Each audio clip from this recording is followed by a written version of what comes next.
जय श्री कृष्णा दोस्तों, आप सभी भक्तजनों को हमारी तरफ से कृष्ण जन्माष्टमी की बहुत बहुत शुभकामनाएं। इसी शुभ अवसर पर आज हम भगवान श्री कृष्ण की प्राकट्य लीला कथा सुनेंगे। श्रीमद् भागवत पुराण में बताया गया है कि जो कोई भी इन कथाओं को सुनता है या पढ़ता है वह भगवान का प्रिय तो बन ही जाता है, साथ ही अंत समय में वैकुंठ लोक को प्राप्त करता है। बोलिए श्री ठाकुर ठकुरानी की जय हो। जब लाखों दैत्यों के दलों ने घमंडी राजाओं का रूप धारण कर लिया और अपने भारी भार से पृथ्वी को आक्रांत कर रखा था, उस समय पृथ्वी प्राण पाने के लिए ब्रह्मा जी की शरण में गई। पृथ्वी ने उस समय गौ का रूप धारण कर रखा था। उसके नेत्रों से आंसू बह बहकर मुंह पर आ रहे थे।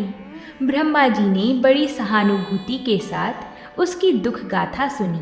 उसके बाद वह भगवान शंकर स्वर्ग के अन्य प्रमुख देवता तथा गौ के रूप में आई हुई पृथ्वी को अपने साथ लेकर क्षीर सागर के तट पर पहुंच गए। ब्रह्मा आदि देवताओं ने पुरुष सूक्त के द्वारा परम पुरुष प्रभु की स्तुति की। चराचर जगत और प्रकृति के स्वामी भगवान ने जब अपने शांत रूप महात्माओं को अपने ही घोर रूप असुरों से सताए जाते देखा, तब वह करुणा भाव से द्रवित हो गए। स्तुति करते करते ब्रह्मा जी समाधिष्ठ हो गए। उन्होंने समाधि अवस्था में आकाशवाणी सुनी। इसके बाद जगत के निर्माणकर्ता ब्रह्मा जी ने देवताओं से कहा, देवताओं, मैंने भगवान की वाणी सुनी है, तुम लोग भी उसे मेरे द्वारा अभी सुन लो और फिर वैसा ही करो। उसके पालन में विलंब नहीं होना चाहिए।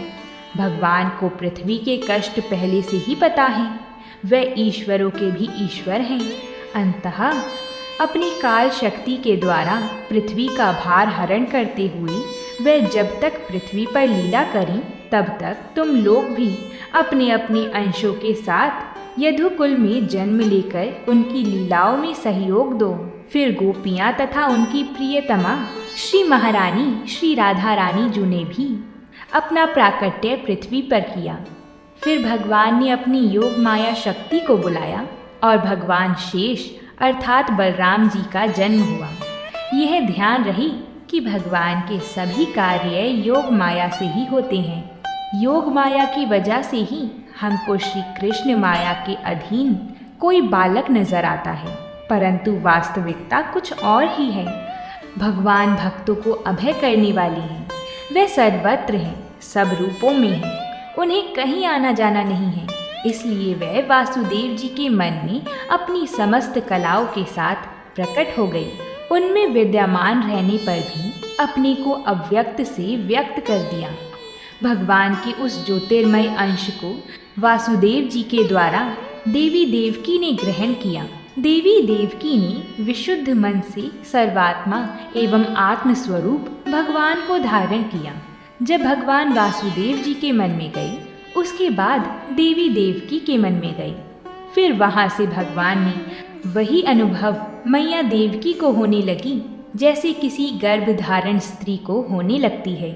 श्री सुखदेव जी कहते हैं, परीक्षित, अब समस्त गुणों से युक्त बहुत सुहावना समय आया। रोहिणी नक्षत्र था। जन्म मृत्यु के चक्र से छुड़ाने वाली भगवान जनार्दन के अवतार का समय था। निषिद्ध चारों ओर अंधकार का साम्राज्य था। भगवान विष्णु देवरूपिणी देवकी के गर्भ से प्रकट हुए। वासुदेव जी ने देखा, उनके सामने एक अद्भुत बालक है। उसके नेत्र कमल के समान कोमल और विशाल हैं। 4 सुंदर हाथों में शंख, गदा, चक्र और कमल लिए हुए हैं। वक्षः स्थल पर श्री वत्स का चिन्ह, अत्यंत सुंदर स्वर्णमयी रेखा है। गले में कौस्तुभ मणि झिलमिला रही है। वर्षकालीन मेघ के समान परम सुंदर श्यामल शरीर पर मनोहर पीतांबर फहरा रहा है। बहुमूल्य किरीट और कुंडल की कांति से सुंदर सुंदर घुंघराले बाल सूर्य की कलाइयों में कंकण शोभ्यमान हो रहे हैं। इन सब आभूषणों से सुशोभित बालक के अंग अंग से अनोखी छटा छिटक रही है। जब वासुदेव जी ने देखा कि मेरे पुत्र के रूप में स्वयं श्री भगवान आए हैं, उन्होंने भगवान के चरणों में अपना सर झुका दिया और फिर हाथ जोड़कर वह उनकी स्तुति करने लगी। माता देवकी ने कहा, प्रभु, आप भक्त भयहारी हैं और हम लोग इस दुष्ट कंस से बहुत ही भयभीत हैं। अंततः आप हमारी रक्षा कीजिए। आपका यह चतुर्भुज दिव्य रूप ध्यान की वस्तु है, इसे इस दुष्ट के सामने प्रकट मत कीजिए। माता देवकी ने कहा, हे विश्वात्मा, आपका यह रूप अलौकिक है। आप शंख, चक्र, गदा और कमल की शोभा से युक्त अपना यह चतुर्भुज रूप छिपा लीजिए। फिर भगवान ने वासुदेव जी और मैया देवकी के पूर्व जन्मों का बोध कराया।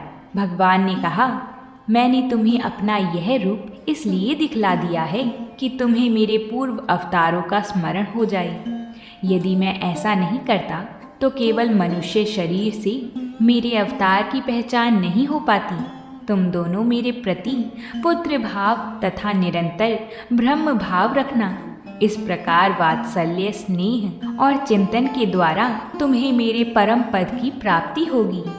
श्री सुखदेव जी कहते हैं, भगवान इतना कहकर चुप हो गए। अब उन्होंने अपनी योग माया से पिता माता के देखते देखते तुरंत एक साधारण शिशु का रूप धारण कर लिया। तब वासुदेव जी ने भगवान की प्रेरणा से अपने पुत्र को लेकर सूतिका गृह से बाहर निकलने की इच्छा की। उसी समय नंद पत्नी यशोदा के गर्भ से उस योग माया का जन्म हुआ, जो भगवान की शक्ति होने के कारण उनके समान ही जन्म रहित है। यह ध्यान रहे कि जैसे भगवान श्री कृष्ण का जन्म हुआ, वैसे ही भगवान की शक्ति योग माया का भी जन्म हुआ, जो भगवान की शक्ति होने के कारण उनके समान ही जन्म रहित हैं। और श्री कृष्ण के प्रभाव से ही उसी क्षण बंदी गृह में दरवाजे स्वयं खुल गए। द्वार पर पहरा देने वाले पहरेदार राक्षस सभी मूर्छित हो गए। उस समय यमुना जी पूर्ण रूप से बाढ़ग्रस्त थी, किंतु जब वासुदेव जी बालक श्री कृष्ण जी को टोकरी में लेकर यमुना जी को पार करने के लिए उतरे, उसी क्षण भगवान के चरणों का स्पर्श होते ही यमुना जी ने अपने पूर्व स्थिर रूप में आ गई।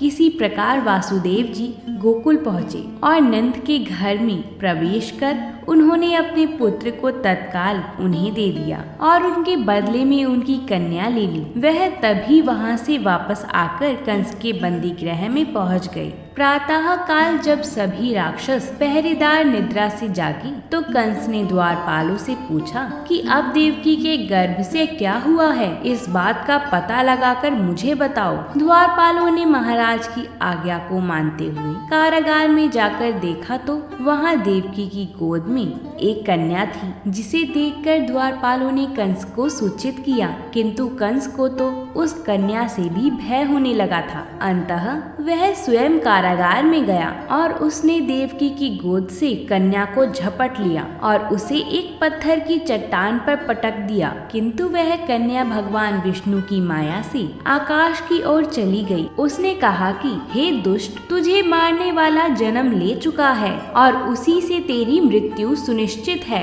मेरा नाम तो वैष्णवी है। मैं संसार के कर्ता भगवान विष्णु की योग माया से उत्पन्न हुई हूँ। इतना कहकर वह स्वर्ग की ओर चली गई। उस आकाशवाणी को सुनकर कंस क्रोधित हो उठे। उसने गोकुल में नंद बाबा के घर पूतना राक्षसी को कृष्ण का वध करने के लिए भेजा, किंतु जब वह राक्षसी कृष्ण को स्तनपान कराने लगी तो कृष्ण जी ने उसके स्तन से उसके प्राणों को खींच लिया और वह राक्षसी कृष्ण कृष्ण कहते हुए मृत्यु को प्राप्त हो गई। तो बोलिए नंद नंदन भगवान श्री कृष्ण की जय हो।